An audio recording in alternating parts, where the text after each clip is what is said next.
Hi friends, நாம் இப்போ இந்த வீடியோவில் எதை பற்றி பார்க்க போகிறோம் அப்படின்னா, சாம்பியன்ஸ் டிராபி தொடரின் முதல் போட்டியிலேயே சொந்த மண்ணில் நியூசிலாந்து கிட்ட மிக மோசமான தோல்வியை சந்தித்த நடப்பு சாம்பியன் பாகிஸ்தான் அணியை அந்த அணியின் முன்னாள் வீரர் போது கண்டபடி திட்டி வீடியோவை வெளியிட்டு அவங்க பார்த்தீங்கன்னா இந்திய அணியை பற்றியும் பேசியிருக்காங்க. அது பற்றின முழுமையான விவரத்தை இந்த வீடியோவில் பார்ப்போம்.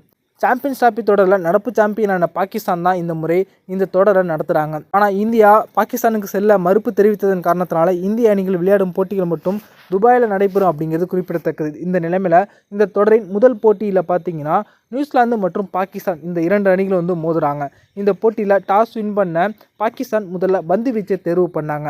முதல்ல களமிறங்கின நியூசிலாந்து அணி துவக்க ஆட்டக்காரரான வில் யங் நிதானமாக விளையாடி கடைசி கட்டத்தில் அதிரடியாகவும் விளையாடி 113 பந்துகளில் 107 ரன்களை குவிச்சு சதம் அடித்து ஆட்டம் இழந்துட்டாங்க. அடுத்ததாக அதிகபட்சமாக விக்கெட் கீப்பர் டாம் லாதம் 104 பந்துகளில் 10 பவுண்டரி 3 சிக்ஸர்களோடு 118 ரன்களை குவிச்சாங்க. கிளென் பிரிட்ஸ் 39 பந்துகளில் 3 பவுண்டரி 4 சிக்ஸர்களோடு 61 ரன்களை குவிச்சாங்க.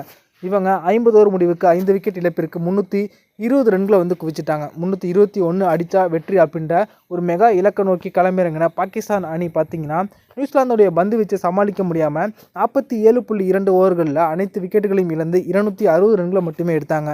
இதில் நியூசிலாந்து அணி தரப்பில் சிறப்பாக பந்து வீசின வில்லியம் ஓர்கர்க் மற்றும் அந்த அணி கேப்டனான மிச்சல் சாண்ட்னர் தலா 3 விக்கெட்டுகளையும், மேட் ஹென்றி 2 விக்கெட்டையும், மைக்கேல் பிராஸ்வெல் 1 விக்கெட்டையும் கைப்பற்றினாங்க. இதன் மூலமாக இந்த போட்டியில் பார்த்தீங்கன்னா தற்போது நடப்பு சாம்பியன் மற்றும் உள்ளூர் அணியான பாகிஸ்தானை வீழ்த்தி நியூசிலாந்து அணி தற்போது முதல் போட்டியிலேயே 60 ரன்கள் வித்தியாசத்தில் வெற்றி பெற்றிருக்காங்க. தற்போது நியூசிலாந்து, பாகிஸ்தான், இந்தியா, பங்களாதேஷ் போன்ற அணிகள் ஒரு பிரிவில் இருக்காங்க.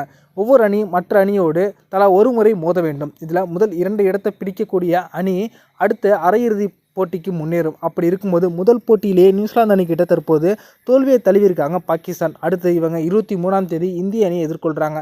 இந்தியா தற்போது நல்ல ஃபார்மில் ஒரு ஸ்ட்ராங்கான அணியாக இருக்கும்போது இந்த போட்டியிலையும் அவங்க வெற்றி பெறுவது கடினம். இந்த நிலைமையில் இது குறித்து பேசியிருக்கக்கூடிய பாகிஸ்தான் அணியின் முன்னாள் வீரரான ஷோயப் அக்தர் என்ன சொல்லியிருக்காங்க அப்படின்னா, நடப்பு சாம்பியனாக இருந்து கொண்டு அதுவும் உள்ளூர் அணியாக இருந்து கொண்டு முதல் போட்டியிலே நியூசிலாந்து கிட்ட தற்போது மிக மோசமான தோல்வியை சந்தித்து அடிபணிந்து இருப்பது ரொம்பவே வெக்கமாக இருக்குது.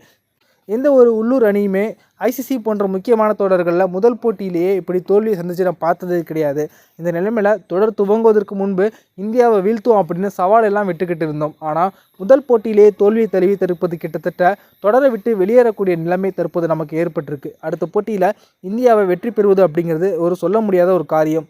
இந்தியா தற்போது ஒரு ஸ்ட்ராங்கான அணியாக இருக்கும்போது அவங்கள கண்டிப்பாக வீழ்த்த முடியாது. நீங்கள் நியூசிலாந்து அணியை முதல் போட்டியில் வெற்றி பெற்றிருந்தால் மட்டும்தான் நீங்கள் ஒரு கான்ஃபிடண்ட்டாக இந்திய அணியை எதிர்கொள்ள முடியும். ஆனால் நியூசிலாந்து கிட்டே நீங்கள் தோல்வியை தழுவிட்டீங்க அப்படின்னா இந்தியா கிட்ட கண்டிப்பாக நீங்கள் வெற்றி பெறுவதை எதிர்பார்க்கவே முடியாது. அந்த போட்டியிலையும் நீங்கள் தோல்வியை தழுவும் பட்சத்தில் கண்டிப்பாக தொடரில் இருந்து நீங்கள் வெளியேறுவது உறுதி. நம்மளோட டீம் இந்த லட்சத்தில் இருக்கும்போதே இந்திய அணி பாகிஸ்தானுக்கு விளையாட மாட்டாங்க அப்படின்னு அவங்கள வேற நம்ம குறை சொல்லிக்கிட்டு இருக்கோம். ஆனால் நம்ம அணியை சொந்த மண்ணில் சிறப்பாக செயல்படுவது கிடையாது அப்படின்னு தற்போது ரொம்பவே கோவப்பட்டு வீடியோவை வெளியிட்டிருக்காங்க முன்னாள் வீரரான ஷோயப் அக்தர். இந்த வீடியோ உங்களுக்கு பிடிச்சிருந்துச்சுன்னா லைக் பண்ணுங்கள், ஷேர் பண்ணுங்கள். நன்றி.